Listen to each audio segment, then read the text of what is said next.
Aujourd'hui, chers auditeurs d'Europe 1, on va enfin savoir qui est le meilleur en histoire entre Victor Batagion et Franck Ferrand. Et pour ça, on va faire un quiz musical. Attention, première chanson. Qui a eu cette idée folle un jour d'inventer l'école? Qui a eu cette idée folle un jour d'inventer l'école? C'est France Gall, ça, non? France Gall, bonne réponse de Franck Ferrand. Bravo. Alors, donc maintenant vous devez nous raconter une anecdote sur France Gall. Sur France Gall, elle serait pas forcément très drôle, mais Non, sur Charlemagne, tout simplement, il faut dire que Charlemagne n'avait pas cette barbe fleurie qu'on a vantée aux écoliers pendant tant de générations. Oui. En fait, le peu qu'on sache sur le personnage, parce qu'à l'époque on faisait pas de portrait, nous montre qu'il était probablement imberbe. Ah oui, Ah oui. Charlemagne. Bah oui. Ah, ça a tout cassé là. Ah oui, alors là, je veux dire, parce que moi qui voulais lui offrir une tondeuse pour son anniversaire, un rasoir, je suis très déçu. Bah voilà, deuxième extrait. Rousses, blanches et noires sur lesquelles tombe la pluie et les cerisiers blancs made in Normandie. C'est Stone et Charlet. Bonne réponse Oh là là. Incollable. de Franck Ferrand. Ça, c'est encore l'époque où je peux suivre. Quand on va arriver dans les années 90-2000, ça va être plus difficile. En fait. Alors attention, donc ça parlait, c'est l'histoire d'un Américain qui est parachuté en Normandie pendant la Seconde Guerre mondiale et qui est donc loin de sa belle. Une petite histoire. Alors une petite histoire qui ne concerne pas le passé mais le futur, puisque si tout se passe bien, on est en train de monter ça, c'est un peu compliqué mais ça va sans doute se faire.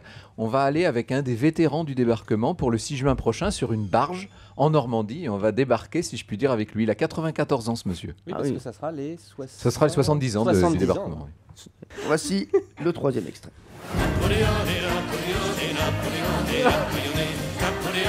C'est Serge Lama. Serge Lama, bien joué Franck Ferrand. Serge Lama. Hey, Napoléon. Ah oui, bah oui. Il Merci, s'est Pierre. il s'est Merci, identifié. Non, mais il s'est vraiment identifié fait Napoléon. au personnage qu'il jouait dans une comédie musicale. Alors, il a consacré 2 albums à Napoléon. Une petite anecdote sur Napoléon, Franck Ferrand. Ah, Napoléon, il y aurait 150 anecdotes, mais il y en a une qui, moi, me frappe, c'est que vous savez que Napoléon, au départ, voulait être romancier. Oui. Il a commencé à écrire 2 romans, il était tout jeune, hein, bien entendu, c'était un élève dans les différents lycées militaires, et il pensait qu'il resterait dans l'histoire comme homme de lettres, en vérité. On a vu on a qu'à vu part que ça a pas été le l'abdication, cas. évidemment, Oui. de 1814, c'est pas tellement ce qui l'a rendu célèbre. Eh bien, vous, après ce quiz, je pense que vous ne serez plus un homme d'histoire, mais un homme de chanson. Ça, c'est le grand scoop de la journée. Ah oui. Allez, une dernière. Celle-ci vaut 15 000 points. Est-ce qu'on s'ennuie dans les croisades? Godefroy, tu ne m'auras plus. Mes compagnons, mes camarades, je vous fais une croix dessus, n'en parlons plus. Où est la clé de ta ceinture? Alors, celle-ci, personne n'a trouvé. Valérie, vous avez une Ce idée? serait Jodassin? Non, pas Jodassin. pardon, moi, je croyais, moi C'est aussi. pas Jodassin. Non. C'est pas Jodassin. C'était Carlos. Carlos, Croisade. on connaît même pas. Eh oui, les croisades, exemple de parole. Qu'est-ce qu'on s'ennuie dans les croisades, Godefroy? Tu ne m'auras plus.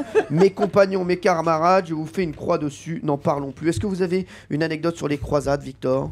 Sur les croisades. Merci, Victor. et Franck? Mais une sur Carlos, en tout cas, puisque j'ai découvert en préparant l'autre jour, c'était pour les journées du patrimoine. Je prépare toute une histoire d'Europe 1 et je découvre que Carlos est celui qui a fait le plus souvent le grand podium d'Europe 1. Vous savez, ce podium qui se baladait à travers la France. Ouais. Il en avait 284. Je l'ai vu. Ah, Je l'ai vu les Ardeux, il était Thierry Pastor et François Valéry. Et moi aussi. Bah, ça devait être la même année. Allez, Et il y avait des ballets brésiliens avant. Voilà. On s'en fait une petite dernière, allez. Le fils d'Hitler, chéri papa n'a pas connu sa mère. Chéri papa, mais ressemble à son père.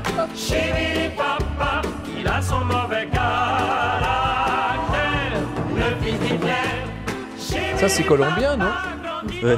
Ça, vous avez reconnu, c'était. Non, mais ça, Non, c'est c'est impossible. une parodie. C'est Marc Jolivet. Ah bah voilà, c'est une Exactement. parodie. Ah bah oui. Ça, c'était Parce que pas les paroles évident. sont drôles, hein. Allez, applaudissements en tout cas pour Franck Ferrand et Victor Batagion.